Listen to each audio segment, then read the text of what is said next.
दोस्तों, गोदी मीडिया और भाजपा की गलबहियों की कहानियां तो सब जानते हैं, लेकिन गोदी मीडिया ने इतनी हद काट दी, इतनी नंगाई मचा दी कि आज देख करके पूरा देश गोदी मीडिया पर थू थू कर रहा है। दोस्तों, ये भाजपा के प्रवक्ता हैं गौरव भाटिया।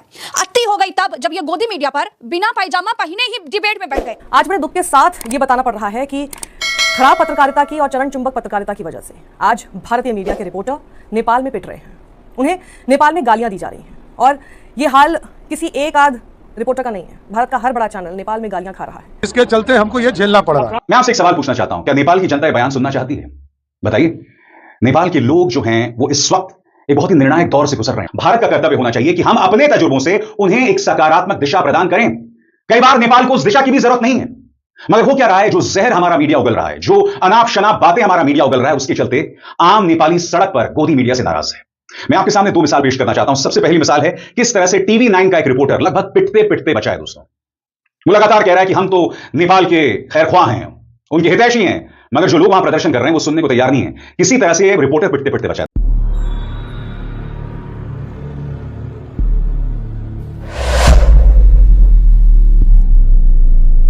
आज बड़े दुख के साथ ये बताना पड़ रहा है कि खराब पत्रकारिता की और चरण चुंबक पत्रकारिता की वजह से आज भारतीय मीडिया के रिपोर्टर नेपाल में पिट रहे हैं। उन्हें नेपाल में गालियां दी जा रही हैं और ये हाल किसी एक आध रिपोर्टर का नहीं है। भारत का हर बड़ा चैनल नेपाल में गालियां खा रहा है। वजह भी बताऊंगी, क्योंकि मैं न्यूज़ रूम का हिस्सा रही हूँ बहुत सालों तक और प्रोपेगेंडा कैसे चलाया जाता है, कौन सबसे ज़्यादा जिम्मेदार है, सब चीज़ डिस्कस आपके साथ करूँगी। पहले ज़रा ये देखिए, रिपब्लिक भारत का हाल 13 सेकंड में 2 थप्पड़ और फिर उसका आईडी कार्ड तोड़कर फेंक दिया और पता नहीं 13 सेकंड के बाद उसका या उसके साथ क्या हुआ।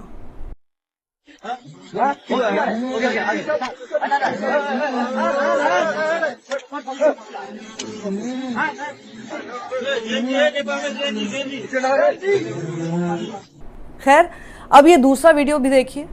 टीवी 9 भारतवर्ष जो हमेशा युद्ध की खबरें दिखाता है, भारत की बात बहुत कम करता है और युद्ध में भी एक तरह से गेम्स का इस्तेमाल कर लेता है। ऐसी तो वॉर रिपोर्टिंग होती है इस चैनल की। लेकिन पहले ये देखिए कि टीवी 9 भारतवर्ष का रिपोर्टर शूट कर रहा था और तभी जेनजी प्रोटेस्टर्स आते हैं, कहते हैं ये मीडिया बंद कर, तुम गोदी मीडिया हो।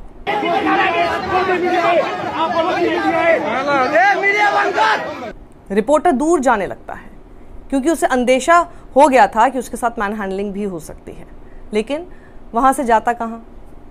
उसे प्रोटेस्टर्स की बात सुननी ही पड़ी और रिपोर्टर कहता है हम आपके दुश्मन नहीं हैं, हम आपके भाई हैं। हम आपके दुश्मन नहीं है, हम आपके भाई हैं। प्रोटेस्टर्स कहते हैं भाई हैं? भाई लिपु लेख में दिखना चाहिए था ना।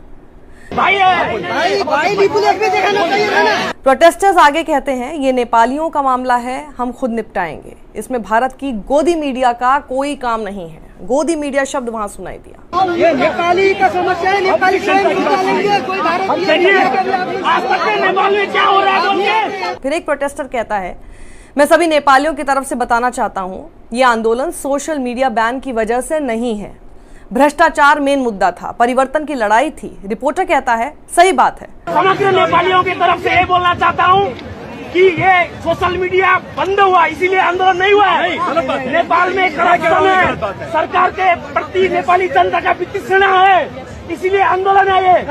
फिर आंदोलनकारी एक लड़का कहता है आज तक नेपाल के सबसे भ्रष्टाचारी नेता का इंटरव्यू कर रहा है। रिपोर्टर कह रहा है हम ऐसा नहीं कर रहे हैं। मैंने भी कल आज तक में देखा था उपेंद्र यादव का इंटरव्यू ले रहे और लोग, उससे भ्रष्ट नेता कोई नहीं है देश में। आप लोग ऐसे पुराने नेताओं का इंटरव्यू नहीं, अभी नए लोगों का जो है किसी नेता का इंटरव्यू मैं कल आज तक में देखा, मैं दिखा देता हूँ। फिर आंदोलनकारी कहता है मैं आपको दिखाऊं, कल मैंने खुद आज तक में देखा था। आंदोलनकारी लास्ट तक कहता है हमें गोदी मीडिया की जरूरत नहीं है, हम अपना मामला खुद सुलझा लेंगे। और इसके बाद रिपोर्टर फाइट फॉर नेशन कहकर चला जाता है। मैं कल आज तक में देखा, मैं दिखा देता हूँ। ये नेपाली का समस्या है, नेपाली स्वयं निकालेंगे, कोई भारत कई बार नेपाल को उस दिशा की भी जरूरत नहीं है, मगर हो क्या रहा है, जो जहर हमारा मीडिया उगल रहा है, जो अनाप शनाप बातें हमारा मीडिया उगल रहा है, उसके चलते आम नेपाली सड़क पर गोदी मीडिया से नाराज है। मैं आपके सामने दो मिसाल पेश करना चाहता हूं। सबसे पहली मिसाल है किस तरह से TV9 का एक रिपोर्टर लगभग पिटते पिटते बचा है। दोस्तों, वो लगातार कह रहा है कि हम तो नेपाल के खैरख्वाह हैं, उनके हितैषी हैं, मगर जो लोग वहां प्रदर्शन कर रहे हैं वो सुनने को तैयार नहीं है। किसी तरह से ये रिपोर्टर पिटते पिटते बचा है। देखा जाए।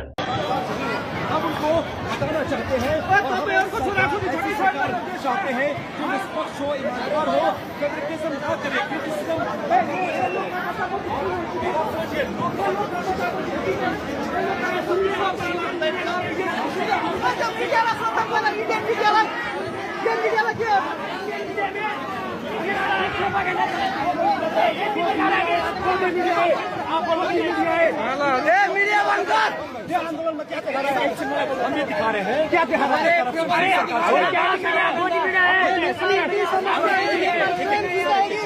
आपका इंडिया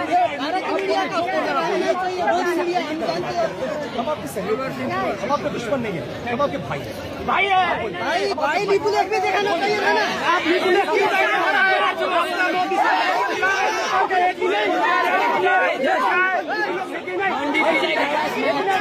और यह अपवाद नहीं है।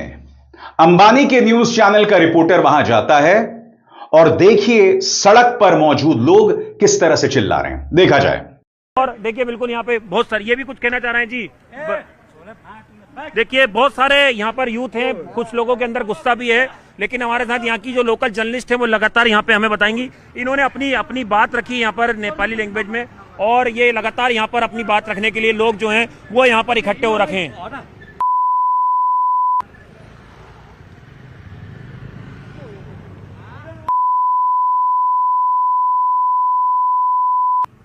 प्लीज यूर सपोर्ट में, हम आपके सपोर्ट में। I don't want support.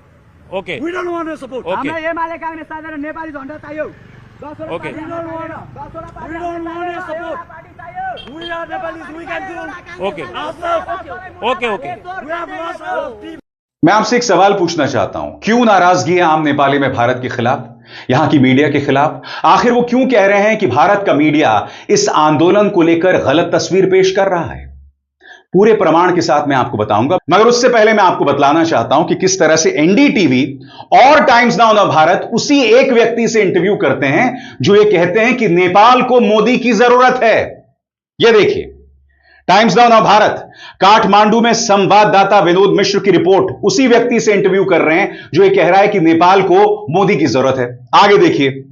NDTV, Nepal protesting. We don't want someone like Oli. We want a prime minister like Modi. Nepal's youth.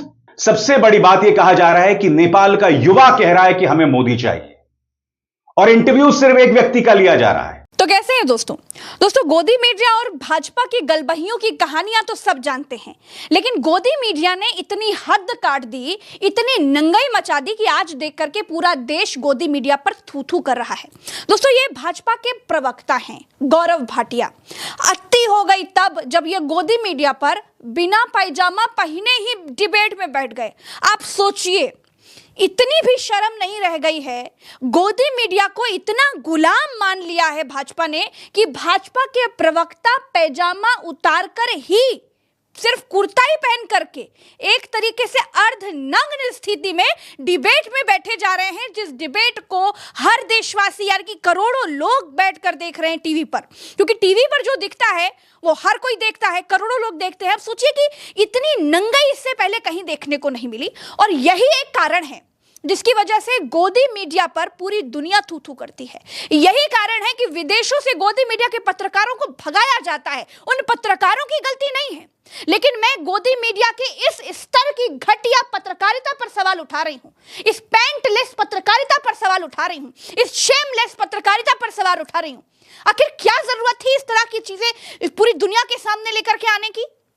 अब सोचिए, एक पार्टी है जिसे पूरी दुनिया में सबसे बड़ी पार्टी कहा जाता है, भारतीय जनता पार्टी, जो अपने डिसेंसी के लिए दुनिया भर में नाम कमाती है, ऐसा कहा जाता है। लेकिन वही भारतीय जनता पार्टी के प्रवक्ता टीवी डिबेट में बिना पैजामा के बैठे जा रहे। शेमलेस तो थे ही, पैंटलेस अब हो गए।